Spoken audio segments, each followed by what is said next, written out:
Hello, this is another recording in the series for Six Sigma. And this one we're going to really extend more tools for working on a project. So this builds upon the project charter section, it builds on the defining the process section.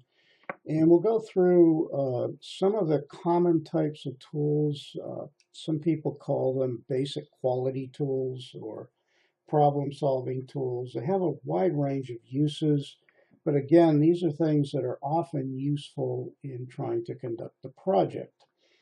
So, and I'm also going to show you a little bit of a jump in terms of how to make cause and effect diagrams. Again, you should watch the videos and become familiar with the use of jump. And in the near future, we'll start getting into statistics and talking about the use of the jump software. Okay, so let me get started. Again, I'm getting occasionally an error message that no idea why I'm getting it, but it doesn't seem to be doing any harm to anything. Okay, so we're going to talk about some basic problem solving tools. Some of them you've probably heard of before. We'll talk about brainstorming, multi-voting, and they're closely related concepts, and cause and effect diagrams. Okay, so what is brainstorming? Well, that's usually when you have a problem that you're trying to solve or understand or even clarify the problem. It can often be helpful to have a group of people get together and have a session in which you have free-flowing ideas about the problem and potential causes, hence cause and effect diagram. And they're just used in a wide array of applications. Again, the idea is you've got a team and you want the team to generate many potential solutions to problems, or as I said in this case, causes of potential problems. So there's simple rules for brainstorming. If you've taken part in one and it was a good experience, then that's good. Often they're not because they're poorly facilitated. So I'm going to give you some of my concepts of how these sessions are done. So basically, you in advance, whoever is going to lead the session has sent out a notice for the participants, told them exactly what the topic or focus of the session will be, and that way people, if need be, can prepare in advance. One of the things that's important for the organizer is to make sure you have the right composition of the team. So if you're going to be doing brainstorming about a problem and you don't have some of the experts in the room that you need to give meaningful input, then it's a waste of time. As an example, I could get together with, say, a group of students and say, we're going to brainstorm neurosurgery. Well, I don't think there's anyone in the class trained in neurosurgery, so we could brainstorm all day, but given we don't have sufficient subject matter knowledge, it'd be a waste of time. So when you've defined the problem, it's up to the organizer to make sure every important area or discipline is represented. Okay, and the idea is as follows. And again, these really should be facilitated. Someone facilitates the session. His or her job is to be neutral, but to keep it well organized. And then typically somebody records the ideas being thrown out by the various people in the class. Okay. Things that are important. One, never criticize anyone's input. Number two, you're not trying to solve the problem. So the only questions you can ask of each other are for clarification if the person's statement is not clear. And the way I like to do this, particularly to make sure the introverts have plenty of opportunity to participate, And I warn you, extroverts, especially the profound extroverts, can take a session like this over and completely dominate it. The facilitator has to keep a balance. So what I like to do is first we go around, say, the table, like in a conference room, one person at a time. Each person in turn gets to state their input. If you want to pass, I'll let you pass as the facilitator. The second time around, I'm going to tell you, no, you need to participate. So each person gives one input at a time. You go around the table, and then you go around again and keep going until you seem to have mostly exhausted ideas. At that point, I typically allow free form input. In other words, anybody can throw something out there. Again, be careful that people do not indulge in criticizing each other. That's a great way to kill off the creativity. The only things you can question each other about are for clarification. So we record all the inputs, basically ideas, okay? And I'm not going to go through all of this. Typically at that point, you take all of the inputs and you go through the list of, say, potential causes or potential issues, depending on what you're doing, and you eliminate those that turn out to be completely irrelevant, or some that just aren't clear enough to use. You set them aside, and often you can combine ideas together. So that's a group activity. And then once you have a list, for instance, let's say we're looking for the causes of a problem. This is the most common use of brainstorming, but it's used for so many different things. It's a way of generating a lot of ideas and creative thinking from a group of people. But our focus in Six Sigma is usually cause and effect. Okay. So now that we've generated the list of items, and this could mean we've probably done some processing of them and combining, review the ideas and number them. Okay. And now this depends on how it's done. Many people like to use colored dots. So you'll be given like 3 colors, 5 colors, and the colors sometimes have an ordering of importance. But you go to a board and you put a little sticky dot next to the ideas or causes you think are most relevant. In other words, you think these are really the most important. Then when you're done, you total up the votes for each of the ideas, narrow the group down, throw out those that have gotten little or no votes, and go through the exercise until you more or less converge to a set of ideas. Okay. Pretty straightforward, very simple. If you've ever participated in a team activity, they may have asked you to write numbers down, or more often than not, in fact, I participated in one recently in August, and we used colored dots. And we just simply put dots by what we thought were the most important ideas.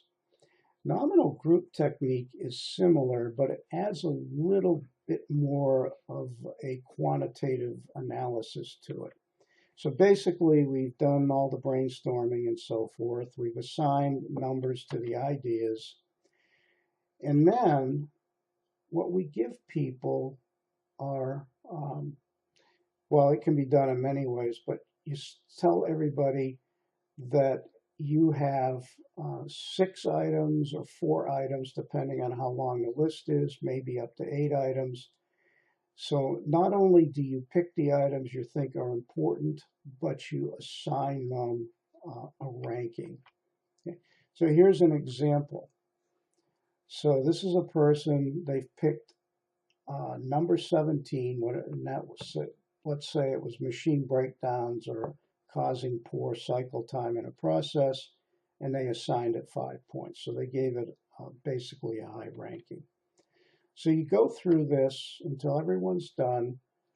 Then you take the ideas, the points that were allotted, essentially rankings, but let's just call them points, total them up, and often people will take the average as an example. But here are the finals, and notice that setup seems to be the highest priority with machine breakdown second.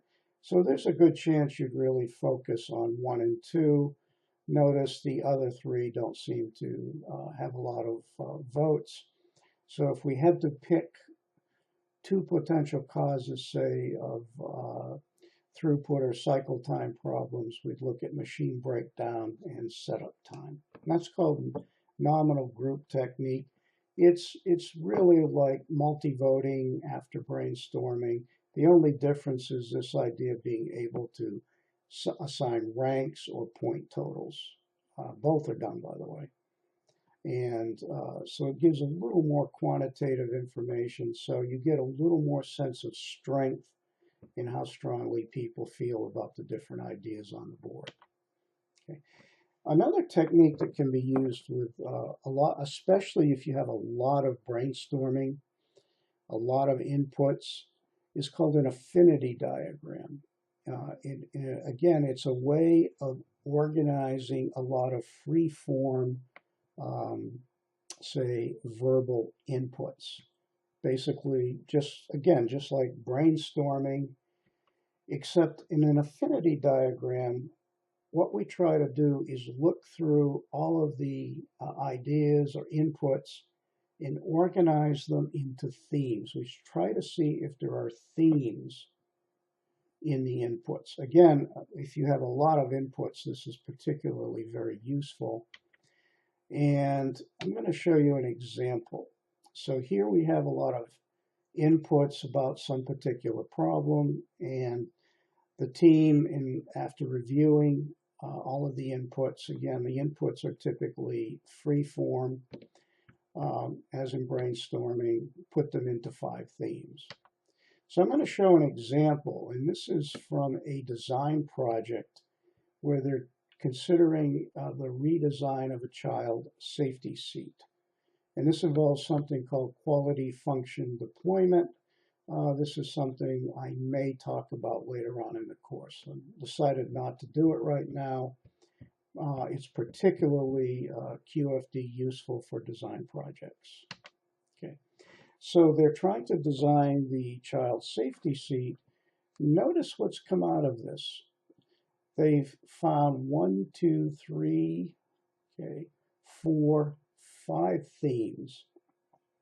Issues with the design. Consumer issues, for instance. Is it simple to use? A lot of child safety seats seem to be more complicated than they need to be. Easy, is it child-proof? In other words, can you keep the child from just simply undoing it? That does happen. Design issues and so forth, and even legal issues, which might get overlooked. So you'd want some legal representation present. But that's the idea of an affinity diagrams. I throw them out there because it can be a really useful way to try to organize a lot of free-form input in terms of finding themes. Again, it depends on what you're doing. Affinity diagrams, the only thing I'll warn you is that it takes time. And oh, by the way, I haven't shown it here, but let me just call up a pen and I'll show you. Often there's another box for ideas that don't seem to fit in any theme, and I'm just going to call this the parking lot. So these are things that just don't seem to fit anywhere. So rather than just toss them out, if they seem to at least be valid ideas, we'll just put them in a category and say maybe we'll come back and look at them later on. They just don't seem to naturally fit with any of the other themes. Okay, so that's called an affinity diagram. Now, cause and effect diagrams. Again, in Six Sigma, we're focused on continuous improvement, meaning we're typically looking for root causes of typically quality or productivity problems. And one of the ways we can organize verbal information related to cause and effect is through what are known as Ishikawa diagrams, also known as cause and effect diagrams, also affectionately known as fishbone diagrams. So they look a bit like a fishbone when you get done with them. Okay. So again, the idea is you've defined the problem, typically held a brainstorming session, and you've taken the inputs to the brainstorming session and formed your cause and effect diagram. Again, this is unlike the previous tools. This one is specific for a cause and effect problem, where the other techniques, as I said, could be used in general for different types of issues that you want to deal with. For instance, even just planning something. Where here, when we get to C&E diagrams, they're typically very focused. Okay. So basically, I'm just going to show you an example. Basically, you have a problem statement, and that's connected by a bold arrow, which we call the backbone. And then off of this come major categories of potential causes. And there are rules called the 5 M's. Everything has to begin with an M, or the 5 P's. Everything begins with a P, like process, people, production, and so forth. I don't really care. I want the major categories to make sense.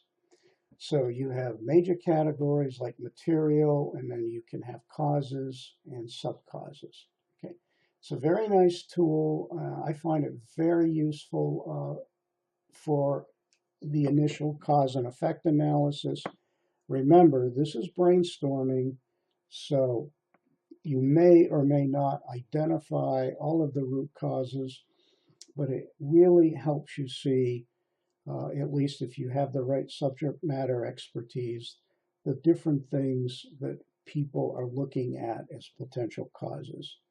And again, this is often done with a brainstorming session, and maybe, again, cleaning up the ideas, grouping them, and so forth.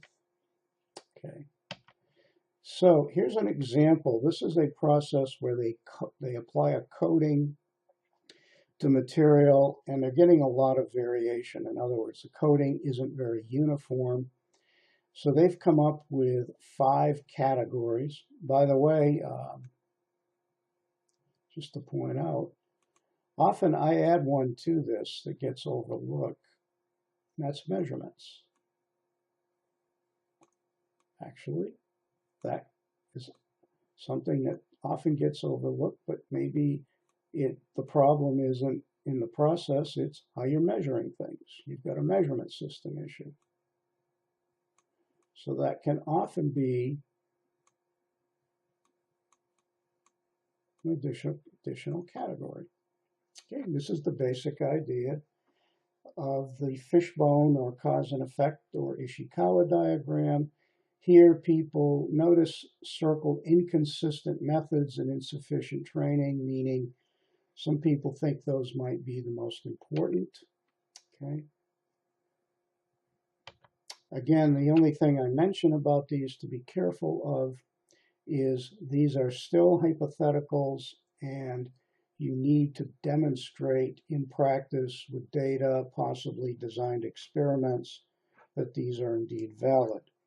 Okay, so I'm going to go over to the JUMP software. In JUMP, we'll do cause and effect diagrams for you. Again, you should have watched the JUMP videos. And basically, you go to the Analyze menu, go down to the Quality and Process menu, and from the bottom of that, select Diagram. Okay. So JUMP gives you a bare bones diagram. We'll expand it. Okay. You can click and edit. So here I could say coating thickness. You have to play with this a little bit. It's a little awkward, but it does get the job done. So here are my causes. I'm going to try to get cause number 2. I right click and insert after, and I'm going to call this one cause 3. Okay. Then I could highlight cause 3.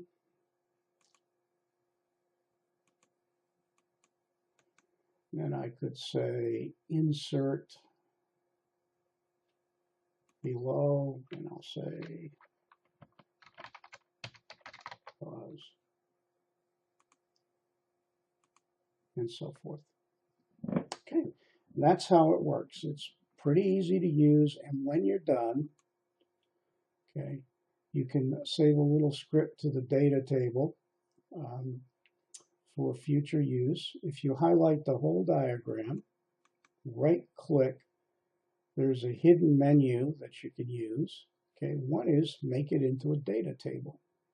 So once you've created this diagram, you can make it into a special jump data table, save it, and if you open up a jump again, you can actually run the diagram. So I'm going to illustrate by opening a jump file. This is a cause and effect diagram done by a team, and they're dealing with poor accuracy in some sort of a reporting system. So they're having trouble getting accurate information. So again, I go to Analyze, Quality and Process, Diagram. Notice the main headings are called the parents, and then the branches off of the parent are referred to as the child. It's really much easier to create the data table, to create the diagram and save it as a data table than trying to actually create the data table itself from scratch. Okay. So there's my diagram. Okay. I can then go through and edit this. I could add subcauses. I can edit the text. For instance, I'm going to call this one blue text just to show you. Maybe I think that's important. And something else you can do, if you right click, is change type. In presentations, fishbone diagrams are often difficult to read, so hierarchical charts or nested charts are often easier. So the fishbone is visually nice, but if you're doing presentations, often it's hard for people to read them. So these nested or hierarchical type charts, this one's a nested one, are actually easier. And now I'll change it back to the fishbone. Okay, and it's pretty simple. Okay, so I created the chart, saved it as a data table, and now anytime I want to create the chart, I can open it, I can work on it, change it, and so forth. Okay, so that's how you do cause and effect diagrams in JUMP. Okay, so I'm going to skip through some of this. I've already gone over it. Okay, and here's an example. This is a transactional project, and this is new product response. In other words, they're getting requests to create a new product. It has to go through an approval process, and this is another actual Six Sigma project, and it was taking way too long, and they were losing business. So this is their cause and effect diagram, and then they highlighted in red what they finally decided were the most important causes of poor response time. Okay, and also something else that's often used in developing cause and effect diagrams. In fact, it's really a brainstorming technique. It's called the 5 whys, also called drilling down. And basically what it's used for is there is actually some systems theory that says you're always within 5 levels of a root cause of a problem. So the idea of the 5 whys is to drill down. There's a version of this the military uses called the 5 wheres.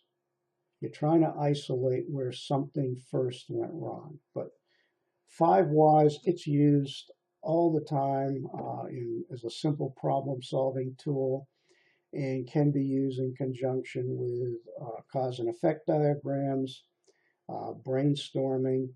It's particularly useful, the 5 whys, when you have a very focused problem and there is likely to be a single root cause. So I've seen people do this all the time, and for instance, engineers working with machine operators. So they're having problems with the machine. They're not getting enough throughput. Why? Machine downtime. Okay, the machine is down for some reason. It's not functioning. Why is it not functioning? A critical component keeps breaking. Why does the critical component keep breaking? It's not properly lubricated. Well, why is it not properly lubricated? It's not being maintained. Why is it not being maintained? Somehow it's not on the maintenance schedule. And I've actually seen this in a number of cases. The solution to the problem was better maintenance. In fact, in Lean, we'll get into what's called total productive maintenance, which specifically looks at this issue. But you get the idea. You're drilling down to try to get to the root cause. Okay. So again, this is very useful when you have a very focused problem in which there is likely to be a single root cause. Okay. So at a high level, you start off with the machine is down too much. Why is it down too much? Well, this component keeps breaking. Why does it keep breaking? It's not lubricated. Why it's not lubricated? It's not being maintained. Why is it not being maintained? It's not on the maintenance schedule. So the solution is pretty simple. Put it on the maintenance schedule. Okay. And then finally, in a Six Sigma project, one of the issues that comes up is poor communication. So we recommend you develop a communication plan. Typically, the plan has a list of stakeholders, the objectives that the team is working on, what do stakeholders know, what do they need to know, how are you going to communicate, who's going to do it, and timing. Okay, so pretty straightforward. I'm not going to dwell on it, but don't underestimate these ideas. It really is a problem in even apart from Six Sigma poor communication, but at least in a project as a team, these are all the people we need to be communicating with, how often, what we need to tell them, and who's going to do it, who's responsible. Okay. And the end of this is just a communication plan summary of what we just went through. Okay, and that concludes my discussion of basic team tools. Again, very useful in a Six Sigma project, but many of these tools have many applications outside of Six Sigma. They're very nice team tools, and they're sometimes also called quality tools, another name for them.